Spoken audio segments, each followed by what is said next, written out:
Welcome to the mikvah.org podcast. Since 1975, 5735, the mikvah organization has been dedicated to providing trusted education, guidance, and resources for Jewish family life. To support our vital work, please visit mikvah.org/donate. Thank you for your support and enjoy today's episode. Welcome to mikvah.org's Summer Learning Series. Throughout this series, you'll hear from esteemed Rabbanim as they discuss a variety of practical halachic topics, providing clarity, perspective, and guidance on questions that arise in everyday life. This halachic series is for informational purposes. Rabbanim may paskin differently within Chabad. Therefore, if you hear something different than what you have practiced until now, or you learn something new, please speak with your individual Rav before making changes. Enjoy! Hi everyone, and welcome back to the mikvah.org podcast. We are in our Summer Halacha Learning Series. Today we have with us Rabbi Oberlander, Myra Asura of the Anash community in Kingston, Pennsylvania, and member of the Vad Rabbanei Lubavitch. Rabbi Oberlander will be discussing the halachos relevant to pregnant women. Thank you, Rabbi Oberlander, for joining us today to discuss this important and relevant topic. Good evening, and thank you so much, mikvah.org, for bringing important shi'urim for the community. I want to discuss matters of pregnancy and birth according to Minig Chabad. The Rebbe in Toris Menachem, Tovshim Membais, says that a child, once it gets into this world, is influenced by whatever his surroundings, whatever he sees, whatever he feels. Now, not only that, whatever he eats influences him, because that's pashat. He eats food, becomes part of his body, part of his blood, part of his flesh, that's for sure. But also anything which he feels and he hears has an influence on his nefesh. The Rebbe writes that even before he is born, when he's still a ibur, the child feels and hears and gets influenced by the conduct of his parents the 9 months of the pregnancy. And you could see it in the child after he is born. And therefore, the Rebbe writes that during the pregnancy, you have to be extra careful and kashas hamacholim on food which you eat. Although you always have to be makpet on kashas betachras akashras, especially with our chassidim. That was one of the things which chassidim were very makpet. But during the pregnancy, it should be an extra caution, extra chimra on whatever comes into the mouth of the mother, because it goes and has effect on the child. Therefore, women who needs to take prenatal vitamins should make sure that it has a proper hechsher. You got to take it, but you have to make sure there is 100% batachas akashras, because it has an influence on the child. It mevir in Shechanorach that a lady which is sick, Rachmon litzlan, and she needs to take food or eat food which is non-kosher, kich nefesh, but then she should nurse the baby. So we see that wherever the mother intakes has an effect on the child too. And the Rebbe says not only after he's born, even before he's born, whatever the mother eats has to be betachas kashas, because it has a gewaldige hashpur on the child. Shabbos, when it comes to Shabbos, taking vitamins on Shabbos, since a lady needs to have it and needs to take the vitamins, it is okay to take vitamins on Shabbos for a pregnant lady. When it comes to Bos B'cholov, there are women which, but when they in the time of pregnancy, sometimes they have extra milk. So even though if they had a fleischige meal, and the custom is that you have to wait 6 hours after fleischigs to eat milchiks, if she needs to have milk or any milkige item, zog the poiskim that it's enough that she should wait 1 hour, rinse her mouth, and eat something in between. Then she could eat milchiks, even if she ate fleishiks. But again, that's only if she really needs it, because since she is a, so to speak, she needs it for her health, we are going according to the Ramu, which the Ramu brings one of the shittas that it's enough to wait 1 hour. The Rebbe in Sefer Asiches, Tovshi Mem Zayin, writes the Rebbe that not only that she has to be in the 9 months careful what she takes, but she also has to be careful to do special things, special deeds, special mitzvahs during these days. Because it has a gewaltige Ashpur, when the mother does good deeds, has a gewaltige Ashpur on the child. And therefore, during these months, she should be moisev in Torah, be moisev in mitzvahs, moisev in tzedakah, letoivas havlat, because that will give a gewaldige oir for the child once he is born. As we see that even before conception, when she comes out from mikveh, steht in Gemara and in Halacha that the lady should be makpah to see dvorim kedoshim.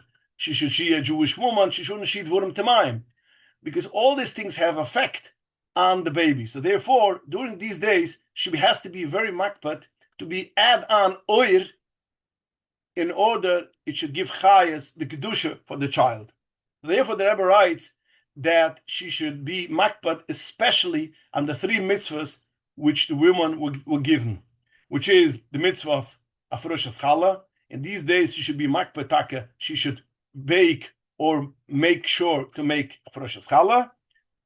Hadlokas haner, naire Shabbos, which is a mitzvah which is given for the women, and kemiven taharas hamashpucha, the halachas which has to do taharas hamashpucha during pregnancy.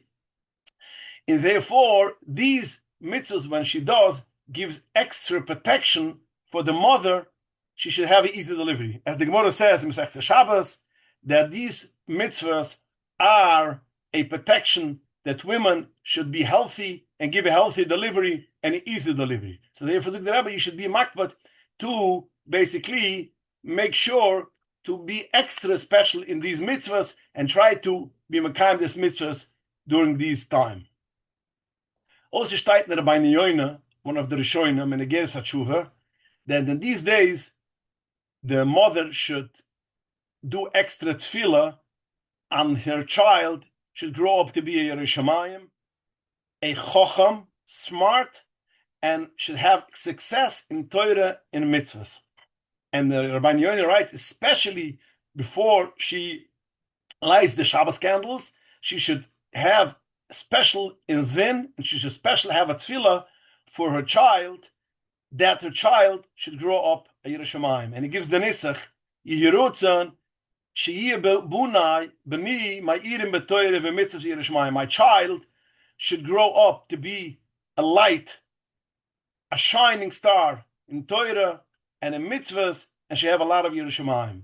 And you should do it before the Lukas Nairas, because the pasuk says, K'nair mitzvah v'toyre or. K'nair mitzvah, when you're doing a mitzvah, then is a proper time to ask for Torah or, that they should grow up api Torah, Yerei Shamayim, and Chassidus. And therefore the Rebbe writes in the Egeres HaKodesh that Ichele Gimel, that during the time of the 9 months of the pregnancy, she should add on, before she davens, every morning before she davens, she should add on some extra tzedukah, a few pennies, a few pritas, more than she is used to giving. And especially before she lights the candles, Shabbos and Yom Tov, she should add on 18 prutas, letzdukas ramai balanes. The idea that the Mittler Rebbe has a whole leather, and he created the tzdukas ramai balanes, and he writes that you should give tzedukah before lighting the candles, memyuchet, for tzedukah ramai balanes. And the Rebbe writes that pregnant lady should give 18, which is the amount of chai that the child should be a healthy and ehrliche child. And the Rebbe writes also that also the husband should give extra tzedakah every day l'schus his wife. The Rebbe doesn't write l'schus the child, but l'schus the wife, that everything should go without any complications. One of the letters, the Rebbe writes for a lady that every night of the pregnancy, her husband should say Kapitel Chof in Tehillim. Ya'anucha Hashem b'yoyim tzuru. He should say the whole kapitel, and after he finishes the whole kapitel, he should repeat this pasuk, this only pasuk of Ya'anucha Hashem b'yoyim tzuru, and he should have in mind that all the kavanas which you need to have by saying this kapitel, which obviously I don't know, but it should be as if I had this kavana by saying the kapitel, as if I had all these kavanas. This is what the Rebbe writes over there in that letter. So some have this meaning to say kapitel chov. The husband should say kapitel chov after kriya shema shalamite, before hamapul, and then repeating the pasuk ya'anchu. But others say that the Rebbe wrote it only for women who have complications in the pregnancy. But in any case, it's not a big thing not to do. So it's kedai to do, because if it can help, it's avadigit kedai. Also, the Friedrich Rebbe was saying that it is kedai that you should conceal that you are pregnant until the 5th month. You shouldn't make persam on it. And the Rebbe's Medaig, persam means saying for everybody. But kemuvan, you could say it for your close people, like your parents, your grandparents, very close friends. But you shouldn't give it, persam for everybody. And then the kid said what it is like the Remo writes in the Shal Shiv's Remo Sima Beis, it is because of Ein Hora. So therefore it's not kedai. Only for 5th month, which is anyway seeable, then it's not an issue. It is Yediyah, we all know that. The Rebbe was against making extra internal examinations, which is not important. And the Rebbe writes most of the things which the doctor makes these examinations is only for his knowledge, for his study, for his use. It's nothing important, and therefore women should try to avoid to make any internal examinations. Now, if the doctor says that you need to make one because it is some kind of issue, kemiven in such a case is different, and you should ask her off what to do. And especially you should avoid to make bedikes meishapir, which is amniosis bedika, even for a woman which is in the late years, should not make this tests, and should try to avoid any test which is not important to make. Knowing the gender of a child. Now, halachically, it's not a problem that a person knows the gender of a child. For instance, if they made an ultrasound because they had to make letzoirech for the health of the child, and the doctor asks you, do you want to know the gender? Halachically, it's not an issue. But it is not kedai to know. Because the Medrash Rabbah says in Parshas Toildos, there are 7 things which is concealed from a person. One of the things is the gender of a child. And the Yifai Toyar, which is a mafarash, a commentary on the Medrash, he writes a logical reason. He says that if the child is a child which the parents are happy, it should be, they want this child, this gender. So automatically, once they have the baby, they won't have the real simcha, like a person which doesn't know the gender and has a baby boy. Let's say he wants to have a boy and they have a boy. So she loses a little bit of the simcha. And if it's a gender which she doesn't want, so sometimes she could get upset and or depressed or whatever. It takes away from the matzav ruach of the mother, And as we know, when a lady is pregnant, one of the things which we need 100% is a good, proper matzav ruach. So therefore, the Yufai Torah explains that's why the Meder says that is kedai, that people should not know the gender. But again, if you want to know, halachically, it's not a issue. Going to a doctor. The poskim write, the Shaivit Halayvi in Shir Shaivit Halayvi, the Mechas Yitzchak, that you should prefer a female doctor and a male doctor. Because of a lot of issues which come up, tznius and yichet and other things. Obvious, if the doctor is more a professional than the female doctor, that's not that's for sure. You should take more the person which is more a better profession. But if you have the same doctor, you could prefer a female over a male doctor, then you should take a female. If you need to take the more experienced doctor, then of course you could take a male doctor. But of course you have to watch out of all the halachas when it entails from yichet, etc. The Mefarshim and the Poskim write that on the time of the pregnancy, a woman has to have extra tznius. She has to be dressed extra tznius more than regularly.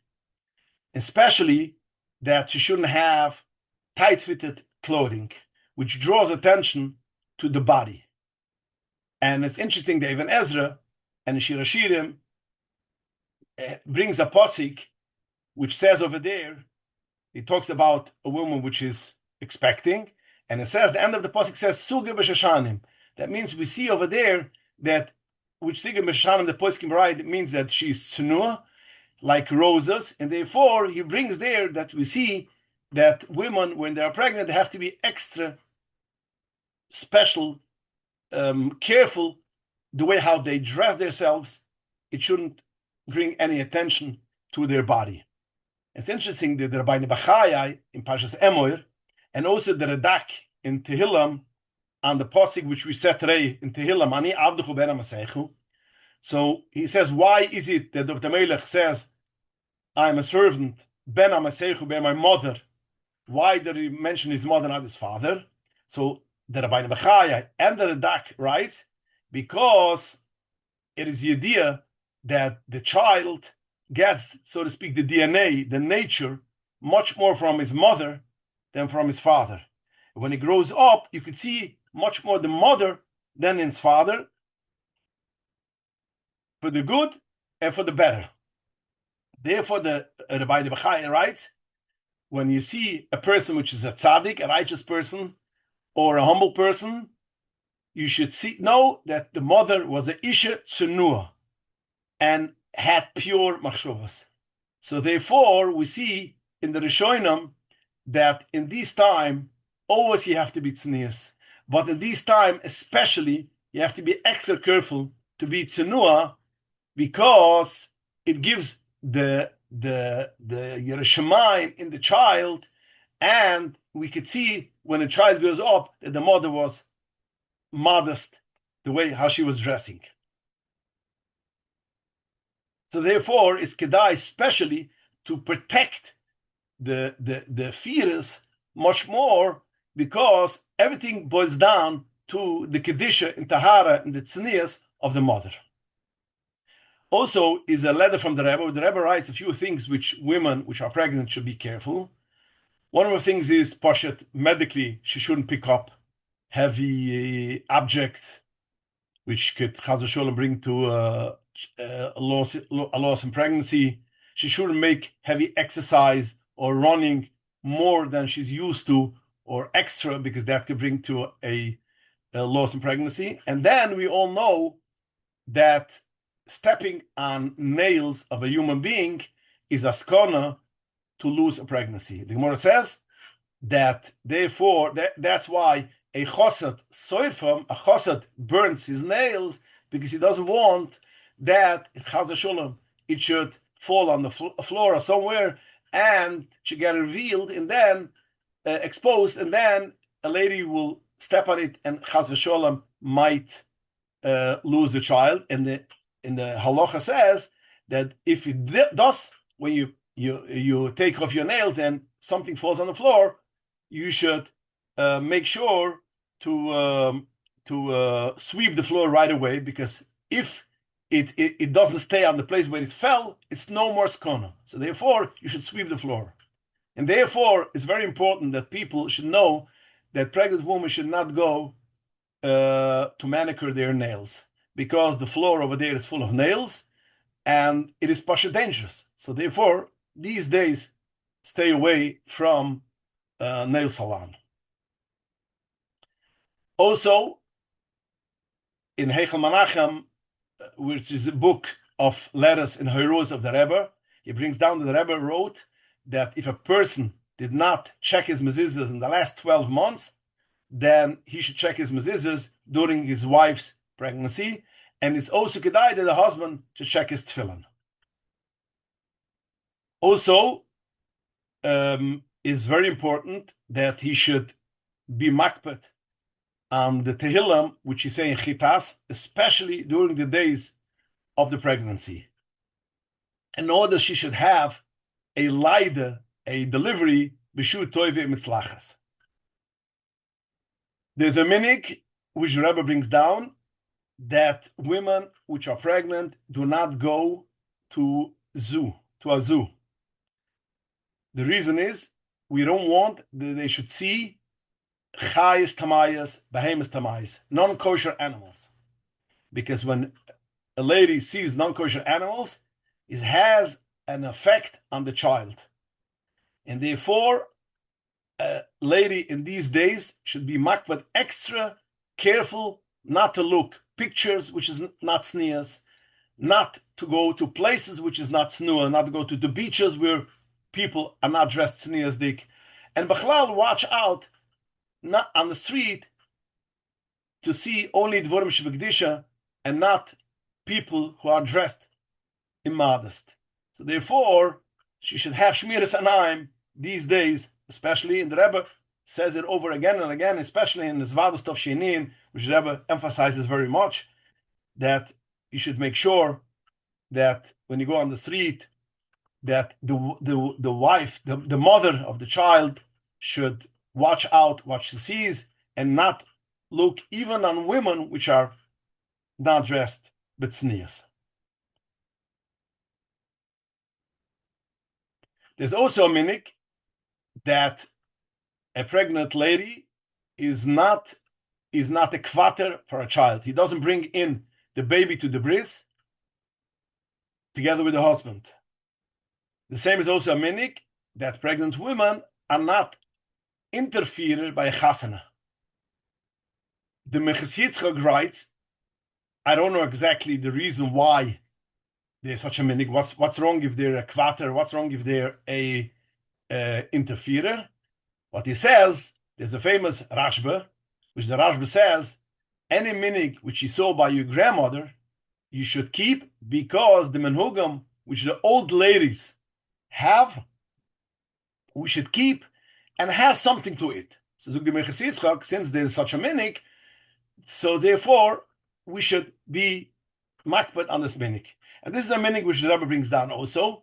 The Rebbe tells what is the reason of it. Some say that the reason is because of ein har. You don't want a bad eye from people. So if this is the case, this is a thing you should avoid only once you are, let's say, fourth, fifth month. But beforehand, when nobody can know that you're pregnant, it's not an issue. But the Rebbe says that's not the real reason.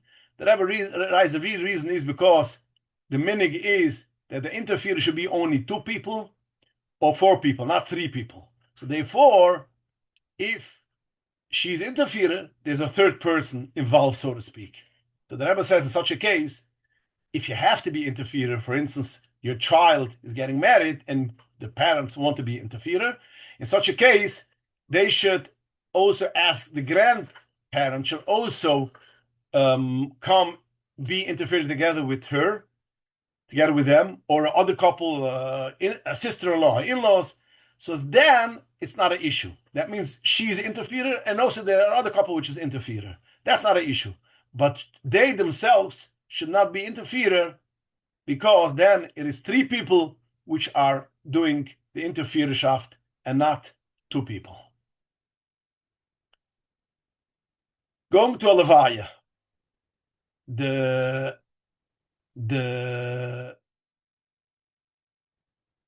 minig is that women which are pregnant do not go to levayas, and also they don't go to a bais achaim, to a cemetery, even to kivret tzadikim when they're pregnant. And also the Mechasistic writes, I don't know exactly the reason, but again, since this is the minig which it is, which says, and it's people the custom, then you should not do it.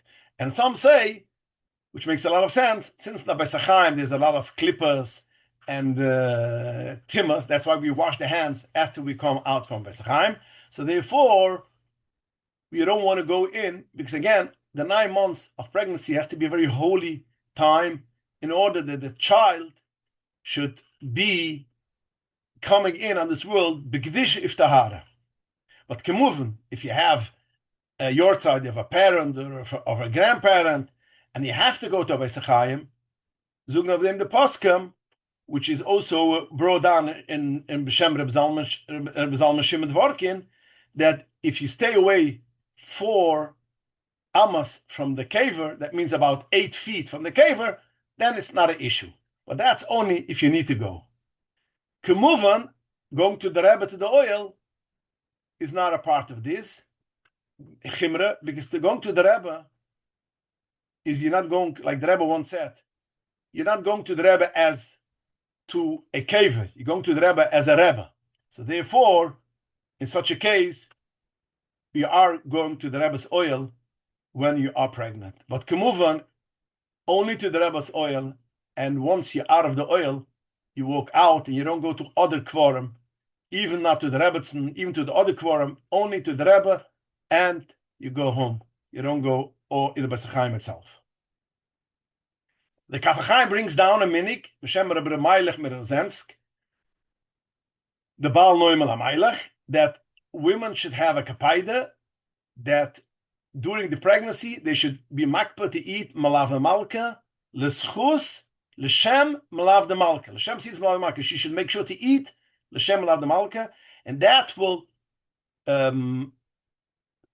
be a haftocha, asgula, that you should have a easy delivery.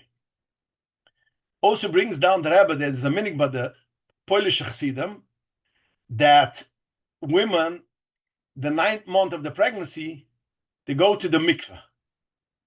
Now the Rebbe writes, it's not our minig, but since that lady who asked the Rebbe this question, their family, it was the minig. The Rebbe writes, since in your family there is a minig, then it's kedai that you should go, you should do the minig as your family. Although it's not a minig Chabad, but since in your family they're doing it, then it's not an issue to do it, and you should do it. This tefillah, if anybody has this minig, is only toivelen. You don't need to make chafifa, you don't make the bedika, nothing. Only toivel, and that's the sgula. Also, the Chidu brings down in his Sefer Avodas HaKodesh that there's a minig that the husband should go psiches uren, should open up the Uren HaKodesh and take out the Sefer Torah when there is a day which they lay in the Sefer Torah, Shabbos Yontav, Monday and Thursday. The husband should do it when the wife is in the 9th month. And the Rebbe brings down this minig, and the Rebbe writes that we should do it, but beli blitas. That means it should not be obvious. It shouldn't be obvious. Not everybody should see that you do this minig, but beli blitas, it is a thing that you should do and could do. Now let's go to some times in the year, some halachas. Tanias.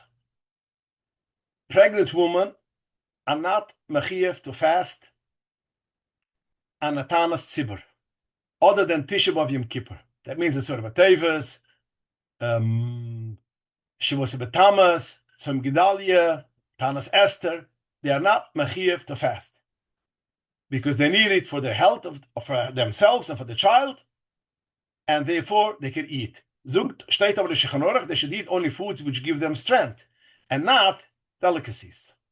But the Kaponim, they don't need to fast and they don't need to ask even a rof because these 4 fasts, they don't have to fast. When it comes to Tisha B'Av, that's something else. That's already more a bigger chumrah, and then that they have to fast.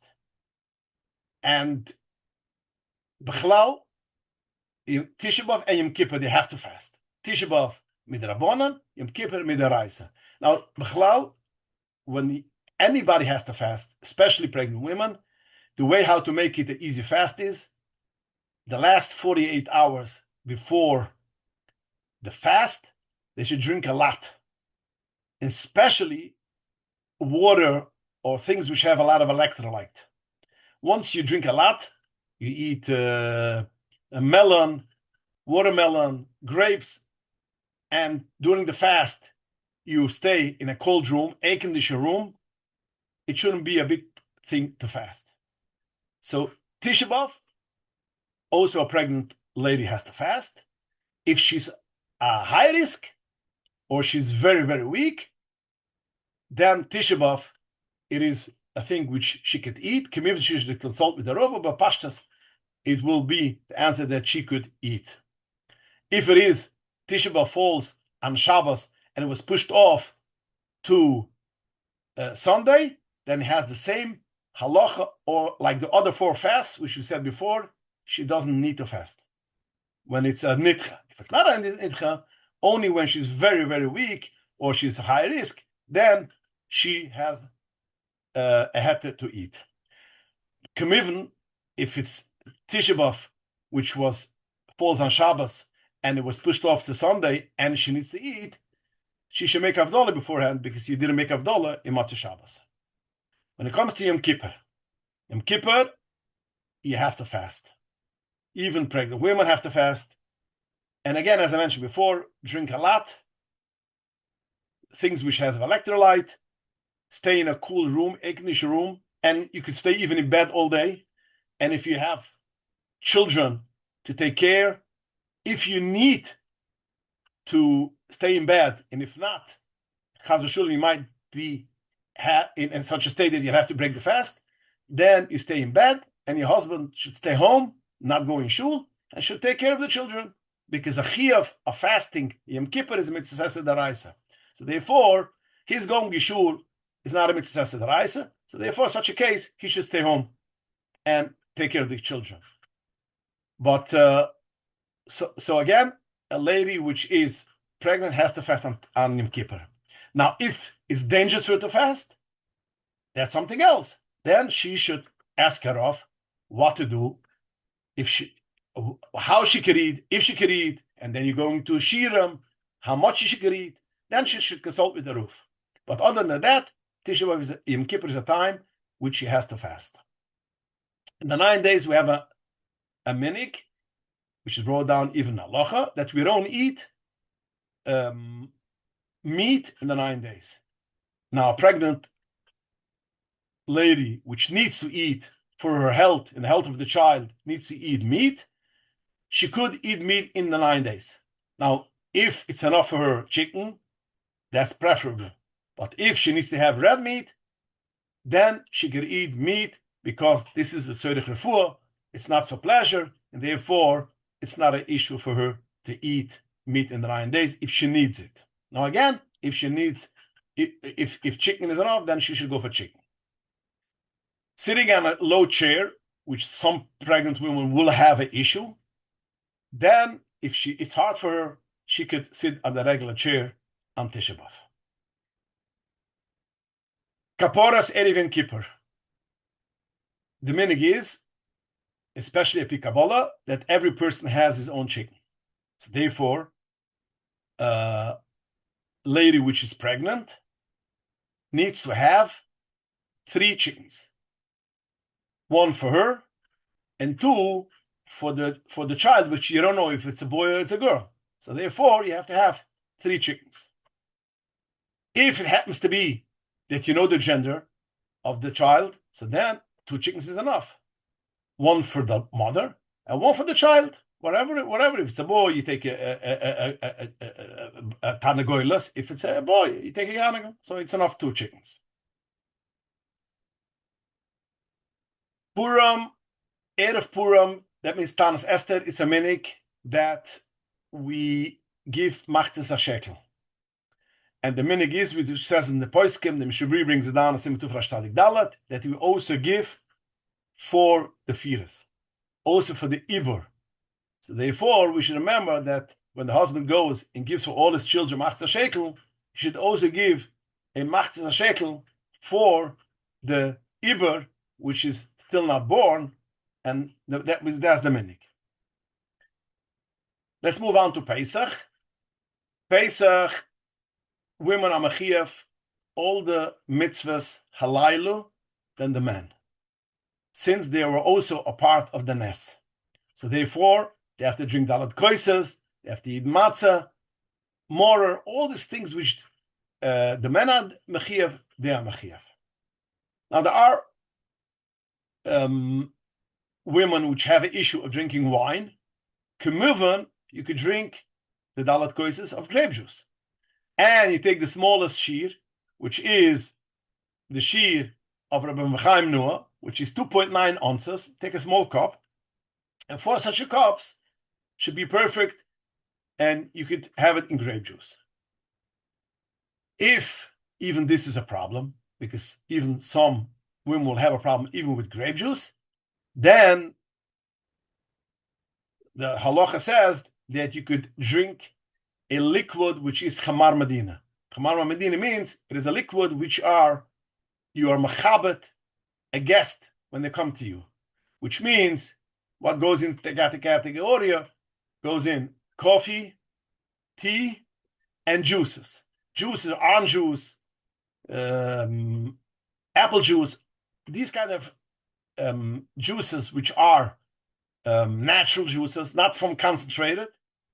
Such a thing is called chamar medina. Now, although lekitchila we don't use chamar medina, not for kiddush and not for avdolah, because we have wine in our neighborhood, and the halacha chamar medina is only a place which we don't have, places which you don't have wine. But since in a situation where a lady could not drink wine or grape juice, in such a case she could drink chamar medina for the dalat koises. When it comes to matzah, also, although lekitchila we eat 2 kezayis of matzah, but the first shir, once for moitzi matzah, once for haberchas hamoitzi, but kemiven, in such a case, when she cannot eat too much, she should eat 1 shir, and even this, you could eat a small shir, the smaller shir, that means the shir of Rabbi Chaim Noah, which is basically, would say, about a third of a matzah. 1 is enough, and that should be okay. Kemiven, just one point I want to bring out, that when you make kiddush or dalat koises and chamar medina, which is coffee, tea, or juice, the bracha is not boire pri argofen, the bracha is berchas shahakl, because it is not wine. Just want to clarify that what I just said before, that Pesach, a pregnant lady could not drink grape juice, and then she has the solution of chamar medina, other kind of juices, that is only in a very extreme case, that pashat she cannot drink something else, and only after consulting with a Rav Moirarua beforehand. Now let's move on to Hilchas Nida by a pregnant lady. A lady which is pregnant and she sees blood. She has all the halachas of a regular lady, which means that if she saw her cycle, then she's osir min hatoyre. And if she saw a stain, it's also midrabanan. And all the halachas apply to her, that she has to wait 5 days before she makes hefsek tahara, and afterwards she makes hefsek tahara. She makes 7 days bedikas, and then she goes to mikveh, and she makes a bracha on tefillah. Because again, she has all the halachas of a regular lady that she becomes tumah. We know that a lady, after 90 days of pregnancy, after 90 days after she went to mikveh, 3 months, she has a din of musalekes dumim, that she doesn't see blood. But that doesn't mean that if she did see blood, that she's not tumah. She's tumah. What does it mean that she's musalekes dumim? That is only regarding a concern for previous vest, or previous cycle. That means chash yoim havest. So let's go over this halacha. A lady, the first 3 months of the pregnancy, the first trimester, 90 days, if she sees blood once, she has to be choishish the next month. If she saw blood before she became pregnant, and now it's the day that she has to be choishish, for instance, she saw blood ches other, and now is ches nissen, but in the meantime she became pregnant. She took a EPT, she knows she's pregnant, but she's still in the first 90 days. So she has to be chodesh nissen for the previous vest which she had before she became pregnant. That's even if it's a vest eine kivua. Even if it's not established vest. It's an unestablished vest. But since she is still yet now in the 90 days, the chashash vest which she has from a vest, a cycle which she had before she became pregnant, she has to be chodesh. And she has to be chodesh for everything. The Yom HaChodesh, the day of the month vest, the Yom HaFluga, the interval vest. That means the days from she made her have Tahara till she saw the clean days. How many oines she didn't see. That's a vest HaFluga. And she also has to be choishish for the oine bainanis. This is for a vest which she saw before she became pregnant. Now, when she became pregnant and she saw a cycle, she has to be choishish the first 3 months as if she's not pregnant. That means she became pregnant, let's say, the chodesh nissen. She saw a ria, a vest, a cycle. She saw tes nissen. She has to be choishish tes ir for the chashash Yoim Havest. She has to also be choishish for the interval cycle, interval of vest. That means the time your vest afluga from when she saw before until she sees it afterwards. And this will be all 3 months. The first 3 months, she is going to see, although in practical matter, she's not going to see because most women do not see. But in halacha, she is considered as a woman which can see blood.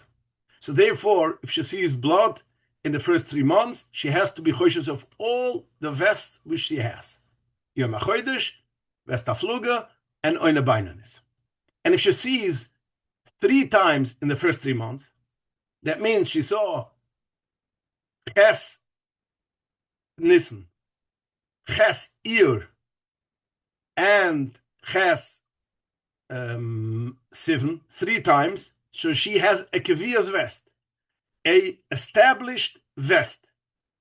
And this established vest has all the dinim of vest kavua since she saw all three riyas prior she became a mesalekes dumim. So therefore, she has to be choishish for this vest afterwards too. Now that's only till she comes to the end of the 90 days. Once she comes the 90 days, that means the first trimester is over. She goes in to the first day of the second trimester. From then, she is considered Meslekes Dumim, which means all the previous vests which she had to be choishish, either the vest which she was choishish before she became pregnant, even the vest that she was choishish, which she saw in the first 90 days, she doesn't have to be choishish anymore. And she is muteras labala even on the day which she saw prior. For instance, she saw 3 times ches lachodesh. And now she's already in the second trimester, and she is on ches lachodesh. Although she has a kviyas vest for ches lachodesh, she doesn't have to be choishish, and she is permitted, she's tor, and she can be together with her husband, ches lachodesh. Why? Because once it gets to the day after 90 days, she's considered Meslekes Dumim, and she doesn't have to be choishish for prior vests. Now, if she's going to see a re'iyah after the 90 days, that means in the second or third trimester, as I mentioned before, she is toma, and she has to be choishish for this vest next month once. Once she'll have to be choishish for this vest. That means Yom HaChodesh once, or in the Binanis once. And if she's going to see twice after the 90 days, then she also will have to be choishish of a flugger. But again, only once. That means only one time you have to be choishish. Once it's over that day, you didn't see it, it falls away. And even if you're going to see 3 times in the same day which you have a vest kivua, for instance, you have a vest kivua, as I mentioned before, tes lachodesh, and when it comes to the second trimester, and you saw 3 times tes lachodesh, in such a case, although it is on the same day which you have a vest kivua, and even now you saw 3 times, it is still considered you don't have to be choishish only once. And if that day goes by next month, you don't have to be choishish.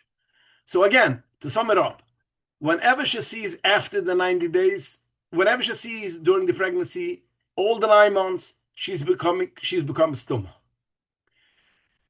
But when it comes to a chash vest and a previous vest, it depends. The first 3 months, the first 90 days, has all the halachas of before she became pregnant. Once she goes into the second trimester after the 90 days, whatever she had to be choishish till now falls away. But if she's going to see in this second trimester or even the third trimester, she's going to see 1 time blood, she will have to be choishish once for the Yom HaChodesh and the Oine Bainanis. And if she saw twice, she's going to be choishish for the Yom HaFloga also. But once it went through, passed, and she didn't see, she made a bedikah, she didn't see, it falls away, and she doesn't have to be choishish anymore. Now, the same will be also by uprooting a vest. Since we said that the first 3 months, the lady is still considered that she can see blood. So if she has a vest kavua, for instance, from before she became pregnant, she had a vest kavua for ches lachodesh, and it went by the first 3 months of the pregnancy, which she's not a Meslekes Dumim, and it went through 3 months ches lachodesh, and she didn't see, the vest kavua gets uprooted, because since she doesn't have a din Meslekes Dumim, and she has a din like a regular lady, so the same as she could be kivaya vest, she could also uproot a vest. But a lady which has a vest kavua, established vest, and she didn't see after the 90 days, that means she didn't see by the second trimester 3 times, she doesn't uproot the old vest. She doesn't have to be choishish, but she doesn't uproot it, because she's now in a status of Meslekes Dumim. So a Meslekes Dumim does not kavaya a vest and does not uproot a vest. And the first 3 months, which is not the Maslekes Dumim, she does Kavaya vest, and she could also uproot a other vest Kaviyah.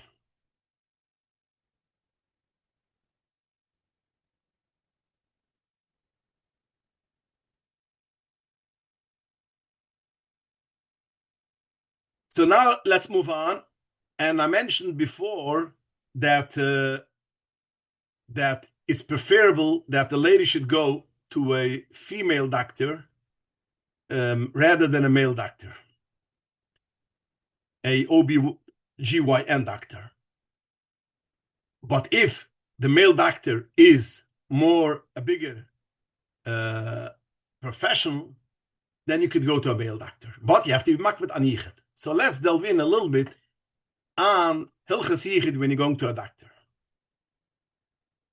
Now, if you go to a doctor which practices in a public clinic, and it is the time during the business hours, and you go to the doctor, in such a case, it's much easier, because in such a case, people come in and go out. So if the door is not locked, the clinic is not locked, so he goes into the category of Pesach Pesich L'Shisarav. The halacha is that if you are in a matzav of yichud, a male and a female, and the door is opened, in such a case, and people could walk in, it's not a problem of yichud. Now there's a machloikas, if the door has to be opened or it's enough unlocked.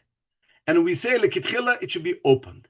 But in such a case over here, by a doctor, if it is unlocked and it is a public clinic, which people walk in, it's not an issue of yichud, and it's okay.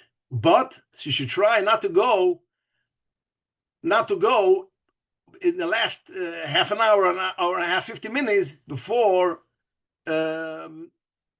not to the last appointment of the day, because then people will not necessarily walk in, and then you're going to go in of a problem of yichud. Now, although we said that lekitchila, the door should be open, but in such a case, shasat chak, we are soymech on the poskim which say that it's unlocked, and that is enough.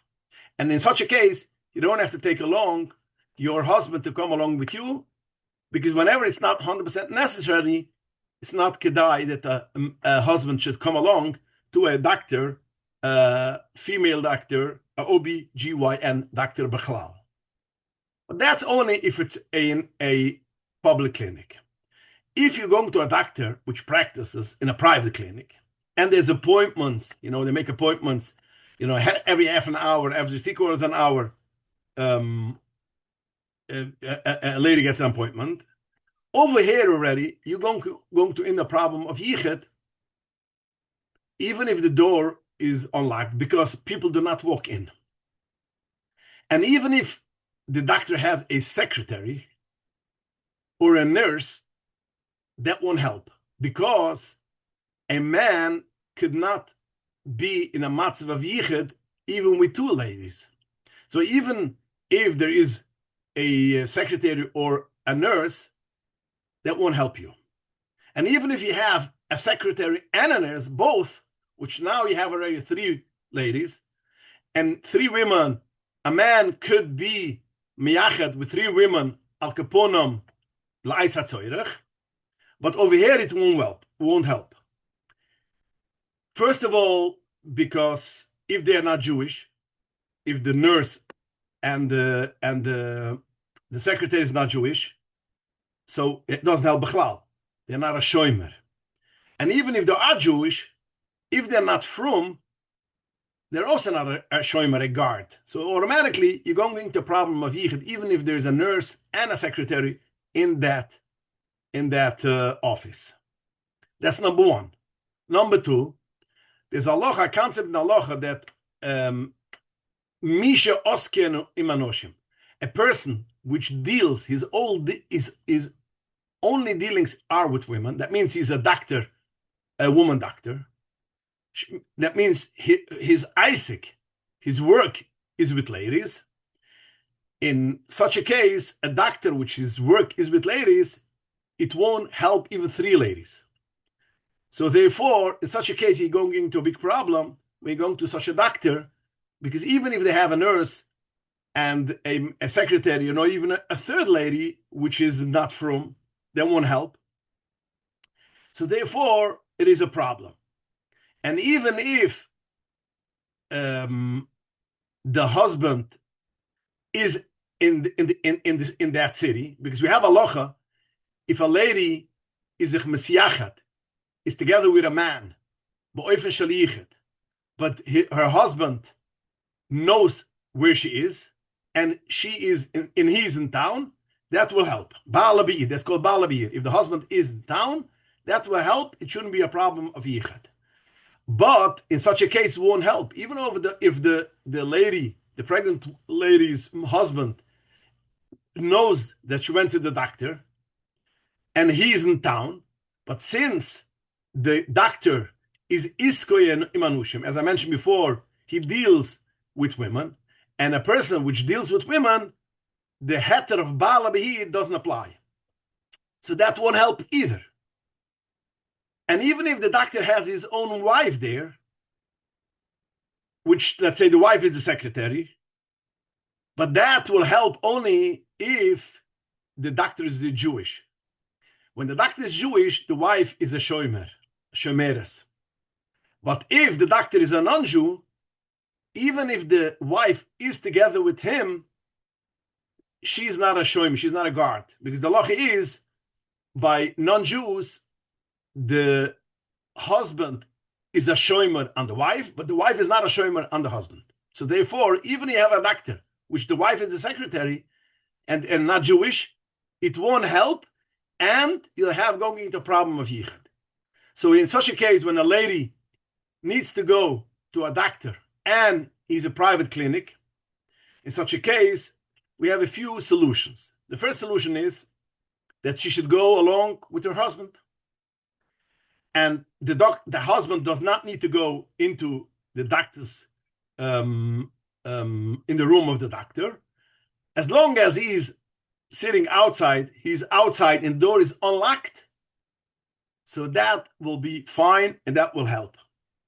That's one solution. Again, the husband should go along and should wait in the outside room. As long as the room with the doctor is not locked, that should help. Or, other solution, the lady should take along one of her children. Her child is a guard for the mother. Or should take along her father or her brother. All of these 3 are a shomer for the sister, for the daughter, and for the mother. So therefore, if she takes along a son or a brother or a father, that is also a solution. Or if she takes along any boy which is above the age of 6, then it's also good, because then you have 2 male and 1 woman. In such a case, that will help. That is the second solution. Third solution is if she could go along with the women which are guards for her, which the Chazal say they are a guard, and it will help 1 man and 2 women. For instance, a mother-in-law, if she could go along with the mother-in-law, or her daughter-in-law. These 2, Chazal say that they are a shomer for the for that lady. That means a mother-in-law is a shomer for the daughter-in-law, and a daughter-in-law is a shomer, a guard for the mother-in-law. Or she could take along a sister-in-law through her husband. That means her husband's brother's wife, or her husband's sister. A sister-in-law through her husband is a shomer, and it will help even only if it's 2 women. Her brother's wife, that will not help. The wife of the brother of the husband, that will help. The sister of your husband, that will help. but it will not help your brother's wife. That's not a shomer. So that's the third solution. Fourth solution is if you take along a girl, a small girl, which is between the age of 6 till the age of 9. Between these two ages, she's a shomer, and she's not considered as a second lady. That it should be a problem, one man and two ladies. So that's the fourth solution. And the final solution is if she takes along a lady, which is not a sister-in-law or a mother-in-law or a daughter-in-law, any lady, but her husband, the second lady who comes along with her, her husband is in town, but with three conditions. The husband knows that his wife is going to accompany someone else into the doctor's office, so he knows where his wife went. In such a case, is the second wife a shomer, because by her, she has a shmir of Baal Beir. Number two, that the clinic, the door is opened, and it is not locked. Third, that the doctor is not overly familiar, overly friendly with the second lady. Because when she's overly friendly or familiar with the second lady, then she's in the gather of liber gasba, which halacha is, if the doctor is very familiar with the lady, she's friendly, he's friendly with her, she's not a shomer.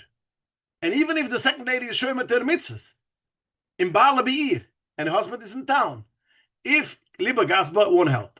So if she takes along another lady, so if the husband is in town from the second lady, and the husband knows where she is, that she went to accompany another lady, and she's not friendly with the doctor, in such a case, that will help.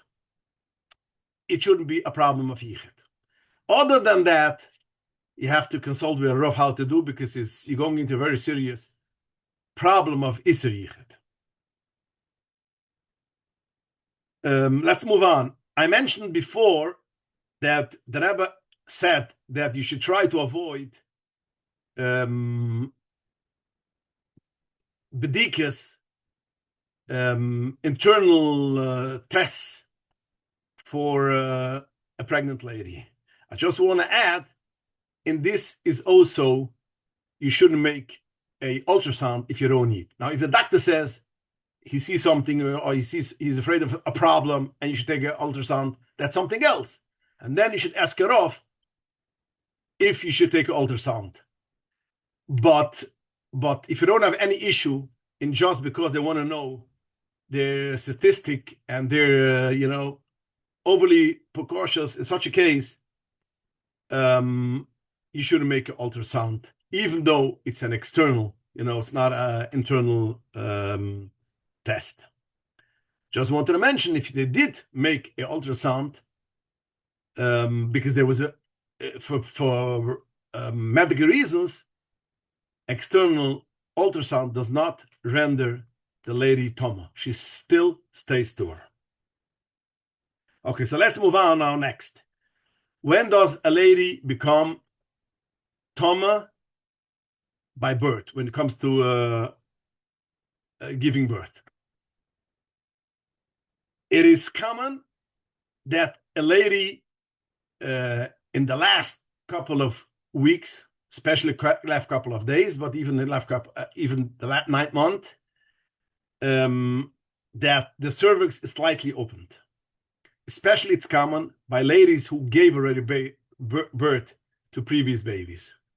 It is slightly opened.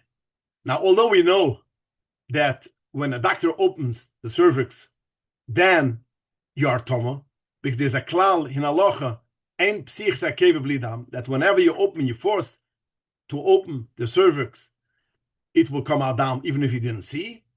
But since this is a natural thing which happens slowly, it is not a thing which makes you toma, and the doctor might say you're opened a little bit, it's not an issue, and you're still clean. It is also common that doctors, right before delivery, they recommend to make a membrane stripping. That means the doctor will push in his finger and he will separate the sac which the baby is in with the uterus wall, because when he separates that, when it separates the sac, it is hastens the labor. So they're recommending it a lot, and it is not kedai to do, because it will render you to become toma. A membrane stripping renders you to make toma, because usually you will have some blood, and that's not a dam maka. That is dam, that's blood from the uterus, and that will render you to be toma. Also, sometimes the doctor will push in his finger and dilute the cervix, and this is also a thing which will render you to become toma. So therefore, do not allow the doctor should put in before the delivery his finger, because you're going to render toma. Because if you didn't see blood, and even you are in the end of the 9th month, you're still tohor, you don't become toma. Now, a lady which started to get labor pain, she goes into labor, she is still tohor. That doesn't render a lady to become toma if she is in labor. When does she become toma? Kemivan, if she sees blood, that's pashut. But if she didn't see blood, she becomes toma when she is in a stage that she's at a point that is she cannot walk on her own. She has to have help, and it's very difficult for her to walk. And she asks to be put on the mashber, which is the bed, which she's going to give birth. Whenever she's in the stage that she cannot walk already and she needs help, or she asks that she wants to be put on the bed because she cannot walk anymore, then we are machmer that she is toma, and that's considered already the beginning of the Leida, which is, like the Ba'er Moshe writes, it is about when she gets in a stage that she has every 3 minutes heavy labor, which in such a case, usually she has difficult to walk, then we are machma that she becomes toma.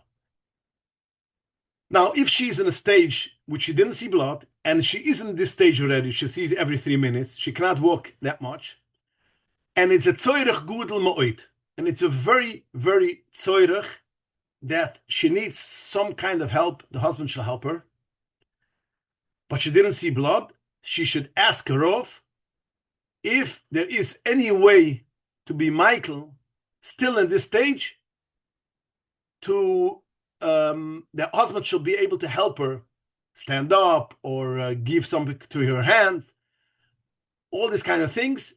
If she didn't see blood, she could ask her off, because sometimes in very rare cases you might get a heter, but that's not on the regular. The regular, we say, once she's in this matzav, she is toma.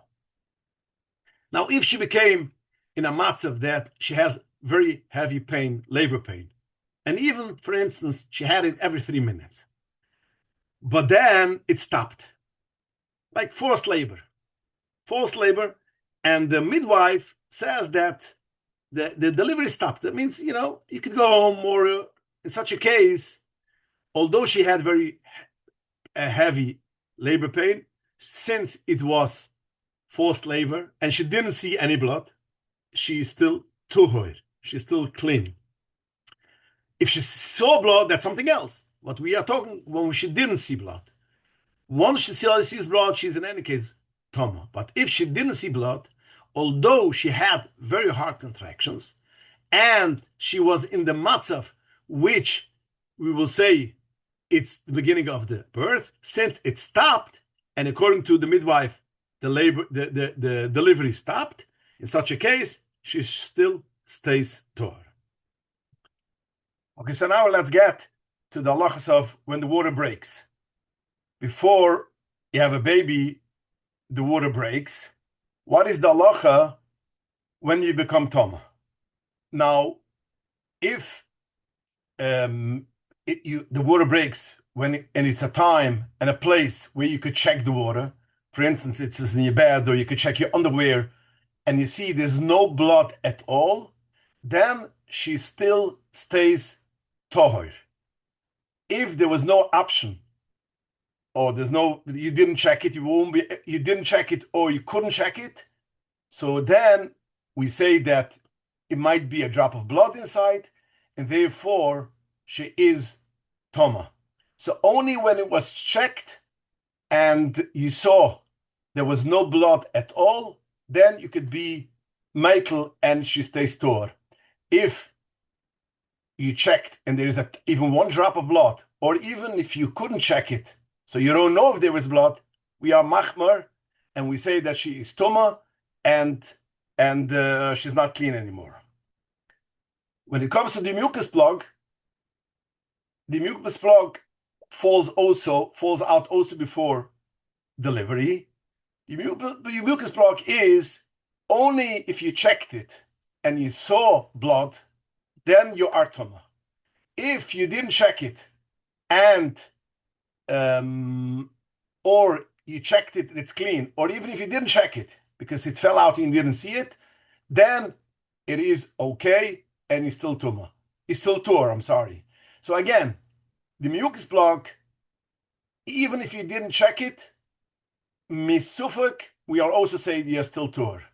Only when you checked it and you saw a drop of blood, then we're going to say you are tuma. But when it comes to the water, only if you check the water and you didn't see any blood, and then you're tahor, and if you didn't have a chance to check it, then you are going to be tama. So this is more or less the halachas of matters of pregnancy and the menhugam, and Hashem should help that we should all the ladies should have an easy pregnancy, an easy delivery, and have children should grow up Chasidim, Yirai Shemayim, Talmidei Chachomim, Lamdonam, and should be connected to Hashem in avodas Hashem. Good night. We'd like to thank Rabbi Oberlander for this thorough and clear halachic review regarding all the halachos for pregnant women. I'm sure many women can find these halachos relevant in their lives, and we'd like to bench everyone with all of the brachos pertaining to this time and stage of life and clarity and ease. Thank you. Thank you for joining us for today's episode on the mikvah.org podcast. If you enjoyed or benefited from this podcast, please consider supporting our vital work with a donation of any amount at mikvah.org/donate. Your generosity helps us continue providing meaningful education, resources, and support for Jewish family life. If you're unable to give at this time, leaving a rating, review, or a like is a simple but powerful way to help others discover our podcast. For feedback, please email us at podcast@mikvah.org. Thank you for listening and have a wonderful day.